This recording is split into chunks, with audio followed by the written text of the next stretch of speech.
এই আমার ভিডিও করে কও কও তুমি সেলিব্রিটি মিয়া তোমার ভিডিও করতাম না কার ভিডিও করলাম ধরো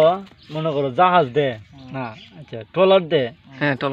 টলার দে মনে করো নদীর মাঝখানে গেছো অনেক মিললে ঠিক আছে হ্যাঁ ওকে এমন জায়গায় গেছে না আবার কোনো সিস্টেম নাই ঠিক আছে যাইতে যাইতে গেছো হঠাৎ ধরলাম তোমার নাওটা ডুবে গেছে তুমি কি করবা হ্যাঁ কি করবা হঠাৎ নাওটা ডুবে গেছে গা তুমি কি করবা হাত রায়া পড়বা হাত রে আইতে গেতে নাও ডুবে গেছে গা তুমি কি করবা অঙ্কা আমি তো হাত রায়া পড়বা তুমি টলার দিয়ে গেছো অত মাঝখানে গেছো অঙ্কা নাও ডুবে ও টলার দিয়ে ডুবতে না টলার তো ডুবছে না টেকনিক আমার বিদ্যা মামা তোমার অনেক ট্যালেন্ট আছে অত ট্যালেন্ট লয়ে ঘুমাও কেমনে ঘুমাই কেমনে এই জিনিসটা আমি যে কেমনে ঘুমাই এটা আমি নিজে কইতে পারি না এর লাগি তো তোমরা ভাইরাল ভাইরাল মানে ভাইরাল মানে